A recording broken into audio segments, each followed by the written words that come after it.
Welcome to వి3 news. ప్రపంచ దేశాలన్నింటినీ గడగడలాడిస్తూ వేల మంది ప్రాణాలని హరిస్తూ లక్షల మంది కుటుంబాలను రోడ్డున పడేసిన ఈ కరోనా మహమ్మారి వల్ల అనేకమైన ఈ కరోనా కట్టడి చేయడానికి అనేకమైన ఆంక్షలు మన తెలంగాణ రాష్ట్ర ప్రభుత్వం కానీ కేంద్ర ప్రభుత్వం కానీ దేశవ్యాప్తంగా ఈ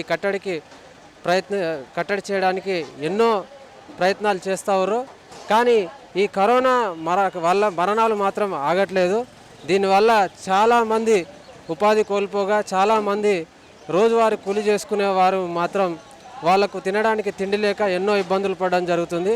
ఈ కరోనాని కట్టడి చేయడానికి ప్రజలని సంరక్షించుకోవడానికి ప్రతిరోజు పోలీస్ యంత్రాంగం ఒక 24 గంటలు ప్రజా శ్రేయస్సు కోసం వారు అహర్నిశలు శ్రమ చేస్తారు. డాక్టర్ల విషయానికి వస్తే డాక్టర్లు అయితే తన ప్రాణాలను సైతం లెక్క చేయకుండా డూ ఆర్ డై అన్నట్టు ఈ కరోనా ట్రీట్మెంట్ చేసి వాళ్ళు దైవ సంపన్నులుగా తన మానవత్వాన్ని చాటుకుంటున్నారు. మీడియా ప్రతినిధులు కానీ ఇలా ఎంతోమంది చాలామంది ఈ కరోనా కట్టడికి అహర్నిశలు కష్టపడుతున్నారు. అయితే కొంతవరకు ఈ చాలామంది ప్రజలు ఒక 20-30% ఈ లాక్డౌన్ని ఉల్లంఘించి కొంచెం బయట తిరగడం జరుగుతుంది. వాళ్ళపైన కూడా పోలీస్ యంత్రాంగం కఠినమైన చర్యలు తీసుకొని సుమారు ఇప్పటివరకు ఒక 40 నుంచి 60 వేల లోపు బండ్లను సీజ్ చేయడం జరిగింది. అయితే ఈ కరోనా వైరస్ వ్యాప్తి రోజు ఉధృతం చెందడంతో ప్రజా సంరక్షణే ముఖ్య లక్ష్యంగా మన తెలంగాణ రాష్ట్ర ప్రభుత్వం మే 7 వరకు ఈ లాక్డౌన్ని పొడిగించడం జరిగింది. ఈ లాక్డౌన్లో అనేకమైన ఆంక్షలు విధించి ఒక కరోనా కట్టడికి కట్టుదిట్టమైన వ్యూహ రచనతో ఈ మే 7 వరకు లాక్డౌన్ పొడిగించడం జరిగింది. అయితే ఈ లాక్డౌన్ వల్ల ఈ కరోనా వైరస్ వ్యాప్తి వల్ల రాష్ట్ర ప్రభుత్వాలు కొన్ని ఆంక్షలు విధించడంతో రోజువారీ కూలి చేసుకునే వాళ్ళు అలాగే చూసుకుంటే ఈ ఫ్రూట్ మార్కెట్లో పని చేసుకునే చాలామంది ఈ పండ్ల వ్యాపారులు ఈ ఫ్రూట్ మార్కెట్స్ కూడా బంద్ ఉండడం వల్ల అంటే ఈ కరోనాకి ముందు ఫ్రూట్ మార్కెట్లు ఓపెన్ ఉండడంతో అందరు వ్యాపారస్తులు ఫ్రూట్ మార్కెట్లో తన వ్యాపారాన్ని కొనసాగించడం జరిగింది. అయితే అక్కడ వేల మంది పబ్లిక్ ఉంటారు కాబట్టి ఇప్పుడు ఈ కరోనా వల్ల ఆ ఫ్రూట్ మార్కెట్ని బంద్ చేయడం జరిగింది. అయితే దాంతో కొందరు వ్యాపారస్తులు ఈ ఫ్రూట్ మార్కెట్ కనీసం ఒక 1000 వరకు సుమారు 1000 వరకు బండ్లు మీరు ప్రస్తుతం విజువల్ చూస్తుండొచ్చు. 1000 వరకు ఈ బండ్లు ఇలా రోడ్డు పైన పెట్టి ఈ చైతన్యపురి కొత్తపేట ఫ్రూట్ మార్కెట్ వద్ద కొత్తపేట నుంచి ఫ్రూట్ మార్కెట్ నుంచి చైతన్యపురి దిల్సుఖ్నగర్ వరకు ఈ పండ్ల వ్యాపారం చేసుకునే వాళ్ళు బండ్లు మెయిన్ రోడ్డు పైన పెట్టి వ్యాపారం ఇలా కొనసాగిస్తున్నారు. మనం ప్రస్తుతం ఆ విజువల్స్ లైవ్ విజువల్స్ చూస్తున్నాము. ఇప్పుడు చాలామంది ఆ ఫ్రూట్ మార్కెట్ ఓపెన్ చేస్తే చాలా వేల మంది గుమ్మిగూడి ఈ కరోనా వైరస్ వ్యాప్తి చెందుతుంది అదే దృష్టిలో పెట్టుకొని ఆ మార్కెట్ క్లోజ్ చేయడం జరిగింది. దాంతో ఈ మెయిన్ రోడ్డు పైన ఈ వ్యాపారస్తులు పండ్ల వ్యాపారస్తులు అందరూ ఈ బండ్లు పెట్టి ఇలా చేయడం జరిగింది. చెప్పండి, మీరు ఎక్కడి నుంచి వచ్చారు? अंबरपेट से आया मैं। मेरा तरबूज का बिजनेस है, तरबूज वाटरमेलन।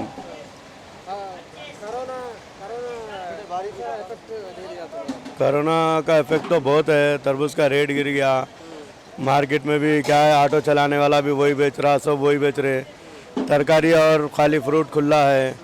ये दो के तरफ से हम लोगों को बहुत लॉस हो रहा ऐसा। सरकार से डिमांड क्या करना है, लॉकडाउन करे तो पूरा फुल तरीके से करो, वरना खोल दो। गरीब मर जा रहा, कोई भी अमल नहीं कर रहे। देख रहे ना आप, अभी पूरा वीडियो लिए आप देख रहे हैं, पूरा पब्लिक जैसा क्या वैसा चल रहा फिर रहा। अगर कर रहे हैं तो पूरा फुल तरीके से करो लॉकडाउन, वरना मत करो। कोई भी अमल नहीं कर रहा। अभी मेरे को देखो, मैं भी मास्क लगा के नहीं हूँ, अभी निकाला मैं तो मास्क। लॉकडाउन बड़ा महामारी है, मगर कि लॉकडाउन का कोई भी सही तरीके से पालन नहीं कर रहा। उस वजह से ज़्यादा बढ़ जा रहा है कोरोना का इफेक्ट। చాలా ఇబ్బందులు అవుతున్నాయి. రోడ్ మీద వెళ్ళాలంటే చాలా కష్టం అవుతుంది. కానీ ఎవరు పాటించలేరు, నిబంధనలు ఎవరు పాటించలేరు, సోషల్ డిస్టెన్స్ ఎవరు పాటించలేరు. ఎట్లా పడితే మీరు చూడండి, ఎట్లా పడితే అట్లా వచ్చేస్తున్నారు. మొత్తంకి లాక్డౌన్ చేస్తే మంచిది. మన గురించి మంచి చేస్తున్న గవర్నమెంట్కి దునియా లాస్ అవుతుంది. కానీ మన వాళ్ళు పట్టించుకోలేరు. దానివల్ల ఏంటంటే ఇంకా రోజు రోజుకి కేసులు పెరుగుతున్నాయి కానీ తక్కువ అవుతలేదు. మన మంచి గురించి కేసీఆర్ సార్ ఇంట్లో కూర్చోాలంటే కూర్చోలేరు. ఇక అందరూ రోడ్ల మీద వస్తే ఇక మిగతా వాళ్ళు బి వచ్చేస్తారు రోడ్ల మీద. ఈ గవర్నమెంట్ నేను అనుకుంటున్నాను మొత్తం టైడ్ చేయాలని నేను అనుకుంటున్నాను అంతే. మీరు ఏ వ్యాపారం చేస్తారు ఇక్కడ? నేను యాక్చువల్గా ఇంట్లోనే ఉంటాను. టాబ్లెట్ గురించి వచ్చున్నా, బయట వచ్చాను నేను. ఓకే, అయితే ఒకటి కావాలంటే ఒకటి పొడగొట్టుకోవాలన్నట్టు. ఇప్పుడు మనకి కరోనాని కట్టడి చేయాలంటే కొన్ని రోజులు ఈ కష్టాలు మనకు భరించాలి. ఎందుకంటే ఈ మహమ్మారి అట్లా ఉంటుంది. ఇప్పుడు చాలామంది పాటిస్తలేరని మీరు అంటారు. అంటే ఒక సిటిజన్గా మీరు ప్రజలకు ఎటువంటి ఇన్స్ట్రక్షన్స్ ఇస్తారు ఈ కరోనాని పాటించాలంటే? నేను అంటున్నా, మన అందరి గురించి మనం బతుకుంటే అన్ని ప్రాణం ఉంటే అంతా ఉంటుంది. ఇవాళ కూడా మనం సంపాదించుకోవచ్చు. పానం ఒకసారి పోతే మళ్ళీ రాదు పానం. అందుకే నేను దయచేసి అంటున్నా, ఇంట్లోనే కూర్చోండి, బయట రాకుండ్రి. బయట చిన్న చిన్న పిల్లలకి వస్తే మొత్తం ఇల్లుకి తీసుకుని వెళ్ళిపోతాము. మన మంచి గురించి చేస్తున్న గవర్నమెంట్ని సహకరించాలని నేను అనుకుంటున్నాను. ఇదైతే తెలంగాణ రాష్ట్ర ప్రభుత్వం కానీ కేంద్ర ప్రభుత్వం కానీ ఇది ప్రజా శ్రేయస్సు కోసం ఈ లాక్డౌన్ని పొడిగించి అనేకమైన ఆంక్షలు విధించడం జరిగింది. అయినా కొంతమంది ఈ లాక్డౌన్ని పాటిస్తలేరు అని మన ప్రజలు కూడా చాలామంది చెప్తున్నారు. చాలా ఇన్స్ట్రక్షన్స్, దయచేసి ఎవ్వరూ బయటికి రావద్దు, ప్రభుత్వం చెప్పిన సజెషన్స్ ప్రకారం మనము అన్నీ పాటించాలి, సోషల్ డిస్టెన్స్ మెయింటైన్ చేయాలి, బయటికి వెళ్ళి వచ్చినప్పుడు హ్యాండ్ వాష్ చేసుకోవాలి, షాపుకి పోయి వచ్చినప్పుడు హ్యాండ్ వాష్ చేసుకోవాలి. ఇట్లా ఇప్పుడు ఇక్కడ చూసుకున్నట్టయితే ఈ వ్యాపారం వల్ల చాలామంది ఇక్కడ తిరిగే ప్రసక్తి కనిపిస్తుంది. చూడండి, ఇక్కడ చాలామంది ఉన్నారు, తమ విధులు తన వ్యాపారాలు చేసుకుంటున్నారు. సార్ బోలే తు కిధర్ సే ఆయా? मैं टोली चौकी से आ साहब। जी साहब, ये तरबूज है, किरण तरबूज बोलते हैं।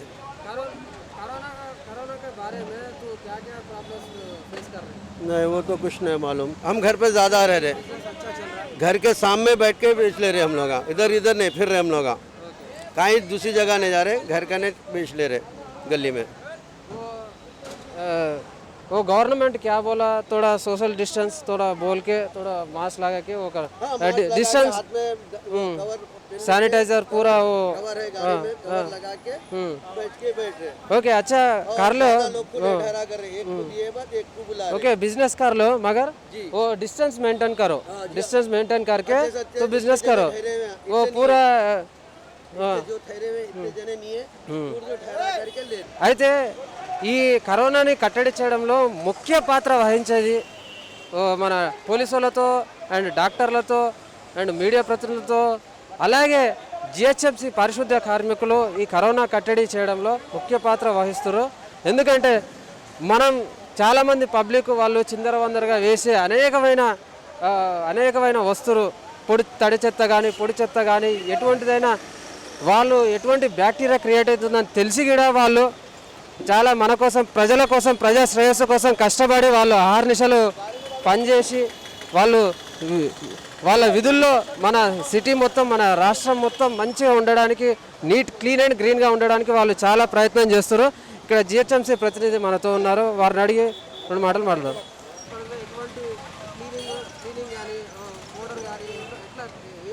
డైలీ వీళ్ళకి ఎంత చెప్తున్నా కానీ మేము ఎంత ప్రయత్నం చేసినా కానీ రోజు 2 టిప్పర్ల చెత్త వెళ్తుంది. ఇక్కడ మెయిన్ రోడ్డు మీద దగ్గర కరోనా వస్తుందని చెప్పి పబ్లిక్ ఎంతమంది పోలీసు వాళ్ళు చెప్తున్నారు, మేము చెప్తున్నాం. ఎంత చెప్పినా కానీ ఒక మాస్కులు చక్కగా ఉండవు, ఏముండవు. 100 మంది ఇక్కడ బండ్లు పెడతారు, 100 బండ్లు పెట్టి అందం అలా పరిస్థితి ఉంది. రోజు చెప్తూనే ఉన్నా ఆ పరిస్థితిలాగా బండ్లో చెత్తలు వేస్తారు, ఆ రకంగా చెత్తలు వేసినా ఎంత చెప్పినా ఇంటలేదు. మా పరిస్థితి అయితే ఇంకా ఘోరమైన పరిస్థితి ఉంది, ఎంత చెప్పినా దీని పరిస్థితి ఉంది. ఇప్పుడు ఎక్కడి నుంచి ఎక్కడి వరకు మీరు ఈ క్లీనింగ్ ప్రాసెస్ మీరు? దిల్షనార్ నుంచి కొత్తపేట ఓమియా అంక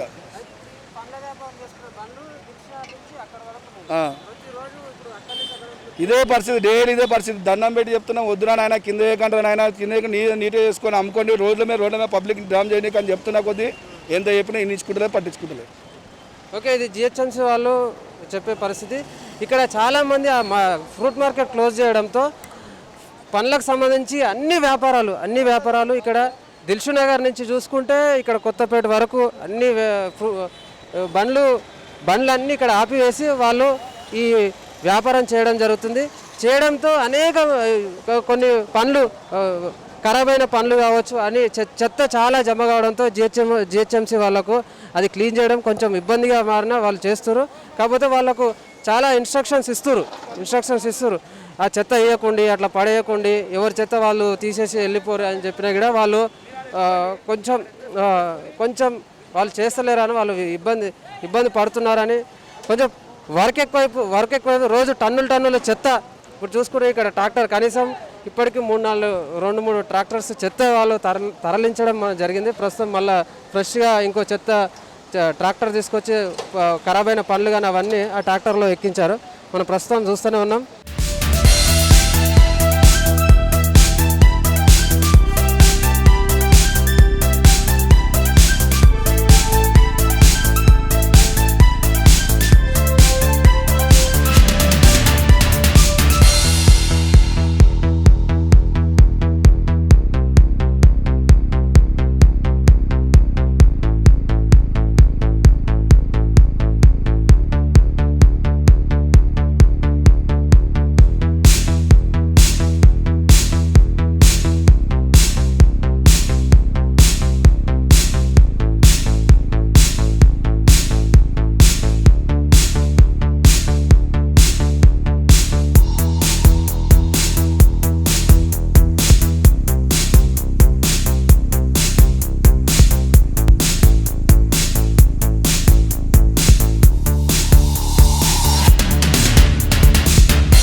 కొద్దిగా అంతగానో మేము నడవట్లేదు సార్, లైట్ నడుస్తుందంతా.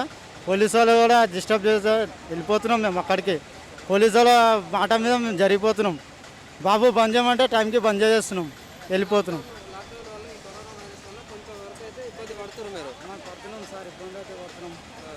మాకు తిండి తిప్పాలకు జర అడ్జస్ట్ చేసుకుంటాం, అట్లెట్లో చేసి గవర్నమెంట్ చెప్పినట్టు నడుస్తున్నాం మేము. మా టైమింగ్ గవర్నమెంట్ మీకు రైస్ ఇచ్చిందా? 1500 రూపాయలు. మీరు ఎక్కడి నుంచి వచ్చారు? నేను నందవరంతో ఏం దొరకలేదు సార్ మాకు, ₹1 దొరకలేదు సార్. నందవరంలో చాలా కష్టం. 8 మందికి తీసుకుపోయినా అంటారు. రేపు ఏం దొరకలేదు మాకు, పైసలు దొరకలేదు, ఏం దొరకలేదు, రైస్ లేదు. దానికోసం వచ్చి బతున్నాం ఇక్కడ. ఏం దొరకలేదు, ఏం చేస్తలేము మేము. అయితే ఇప్పుడు చూసుకున్నట్టయితే ఇక్కడ చాలామంది ఇప్పుడు వ్యాపారస్తులు కొన్ని ఇబ్బందులు పడడం మనం చూస్తున్నాము. అయితే ఏంటంటే ఒకటి కావాలనుకుంటే ఒకటి వదులుకోవాలి. ఈ కరోనాని మహమ్మారిని మనము పారదోలడానికి కొన్ని ఇబ్బందులు ప్రజలకు కానీ ప్రతి ఒక్కరికి ఇబ్బందులు అనేది తప్పవు. కాకపోతే ప్రభుత్వము చెప్పినట్టు 1500 రూపాయలు కానీ కావచ్చు, కుటుంబానికి ఇచ్చే రైస్ కావచ్చు, రేషన్ కావచ్చు, చాలా వరకు కొందరికి రాలే అని వాళ్ళు ఆవేదన వ్యక్తం చేస్తున్నారు. మీరు ఎక్కడి నుంచి వచ్చారమ్మా? ఇక్కడ కొత్తపేట ఉంటాం సార్ మేము. మాకు బియ్యం ఇస్తామన్నారు, బియ్యం ఇవ్వలేరు. డబ్బులు ఇస్తామన్నారు, డబ్బులు ఇవ్వలేరు. మేము బాగా కష్టము చేసుకొని బతుకుతున్నాం. ఇస్తాం అంటారు, మాకైతే ఏమి ఇవ్వలేరు. మీరు లోకల్లో ఉన్న మీ స్థానిక కార్పొరేటర్ కానీ వాళ్ళు మీకు ఎటువంటి సహాయాలు చేస్తారు? మాకేం సాయం చేస్తలేరు. వాళ్ళే తినిపోతుర్రా, ఏం చేస్తారో మాకైతే తెలియదు. మాకైతే ఏమి ఇస్తామన్నారు కానీ ఇవ్వలేరు. ప్రస్తుతం అయితే మీరు ఇబ్బంది పడుతురు. అయితే ఇప్పుడు ఎవరెవరికైతే ప్రభుత్వం చెప్పిన విధానంగా రేషన్ కానీ పైసలు కానీ అందలేదో ఆ స్థానికంగా ఉన్న లీడర్లను కానీ అక్కడ ఉన్న కార్పొరేటర్లు కానీ వాళ్ళని కలవమని మన తెలంగాణ సీఎం కేసీఆర్ గారు చెప్పడం జరిగింది. మరి మీరు వాళ్ళని కలిసినాం కానీ వాళ్ళు ఏమంటారు అంటే వాళ్ళు ఇస్తే మేము ఇస్తాం, మేము ఎడికెళ్ళి ఇవ్వాలి, వాళ్ళు ఇస్తలేరు కదా, మేము ఎడికెళ్ళి ఇస్తాము, ఇచ్చినప్పుడు ఇస్తాము అని అంటున్నారు వాళ్ళు. కానీ ఇంకా ఇంతవరకు డబ్బులు ఇస్తామన్నారు 1500 ఇవ్వలేరు. మరి బియ్యం ఇస్తామన్నారు, బియ్యం ఇవ్వలేరు మాకు. ఈ కరోనా కట్టడికి ప్రపంచవ్యాప్తంగా ప్రపంచ దేశాలన్నీ, భారతదేశం కావచ్చు, మన రాష్ట్ర ప్రభుత్వం, కేంద్ర ప్రభుత్వం ఈ కరోనా కట్టడికి అనేకమైన ఆంక్షలు విధించింది. ప్రజా శ్రేయస్సు కోసం అహర్నిశలు పోలీస్ వ్యవస్థ, డాక్టర్ సిబ్బంది కానీ, మీడియా ప్రతినిధులు, జిహెచ్ఎంసీ కార్మికులు ఇలాగ చాలామంది ప్రజా శ్రేయస్సు కోసం కష్టపడడం జరుగుతుంది. చాలామంది దాతలు ముందుకొచ్చి నిత్యావసర సరుకులు లేని వరకు, రోజువారీ కూలి చేసుకునే వాళ్ళకు నిత్యావసర సరుకులు పంపి మానవత్వాన్ని చాటుకుంటారు. ఈ నేపథ్యంలో మనం ఎన్ని ఆంక్షలు విధించినా కూడా ఈ కరోనా రోజు రోజుకి విజృంభిస్తూనే ఉంది, కేసులు పెరుగుతూనే ఉన్నాయి. అయినా ఇప్పుడు ప్రభుత్వం ఎన్ని కఠినమైన ఆంక్షలు విధించినా, ఎన్ని చర్యలు తీసుకున్నా ఇక్కడ కొత్తపేటలో ఈ ఫ్రూట్ మార్కెట్ వద్ద ఈ వ్యాపారాలు, పండ్ల వ్యాపారాలు కనీసం రోజుకు ఒక పొద్దుగాల 1000 బండ్లు ఆపుకొని వాళ్ళు వ్యాపారం ఒక సోషల్ డిస్టెన్స్ మెయింటైన్ చేయకుండా వాళ్ళు వ్యాపారాలు కొనసాగిస్తున్నారు. ఈ లాక్డౌన్ విధించినా కానీ చాలామంది ఒక 30% వరకు లాక్డౌన్ ఉల్లంఘించి చాలామంది బయటకు వచ్చి ఏం పని లేకపోయినా విచ్చలవిడిగా తిరగడం జరుగుతుంది. ఇప్పటి వరకు పోలీస్ యంత్రాంగం 60,000 బండ్ల వరకు సీజ్ చేయడం జరిగింది. భారతదేశంలో 17,000 దాటి కరోనా యాక్టివ్ కేసెస్ ఉన్నాయి. 2,500 పైన రికవర్డ్ ఉన్నాయి. 550 పైన డెత్స్ ఉన్నాయి. ప్రతి ఒక్కరూ స్వీయ నియంత్రణ పాటించి సోషల్ డిస్టెన్స్ మెయింటైన్ చేసి బయటకు వచ్చినప్పుడు చేతులు శుభ్రంగా కడుక్కొని ఒక నీట్నెస్ అనేది మెయింటైన్ చేసి ప్రతి ఒక్కరు ఈ కరోనా కట్టడి చేయడానికి, కరోనా మహమ్మారిని మన దేశం నుండి పారదోలడానికి ప్రతి ఒక్కరూ కృషి చేయాలని మన ప్రభుత్వాలు, మన చాలామంది పోలీస్ యంత్రాంగం కానీ, డాక్టర్లు కానీ చెప్పిన ఇన్స్ట్రక్షన్స్ తూచా తప్పకుండా పాటించి కరోనా వైరస్ని పారదోలడంలో ప్రతి ఒక్కరూ కృషి ఉండాలి. ఈ కరోనా వైరస్ని భారతదేశ ప్రజలు లాక్డౌన్ని ఉల్లంఘించకుండా ప్రతి ఒక్కరు ఈ లాక్డౌన్ని పాటించి ఈ కరోనా మహమ్మారిని పారదోలడంలో ప్రతి ఒక్కరూ సక్సెస్ కావాలి. చూస్తూనే ఉండండి V3 న్యూస్, లక్ష్యం సమాజ హితం. కెమెరామ్యాన్ రవితో మీ సునీల్ కుమార్.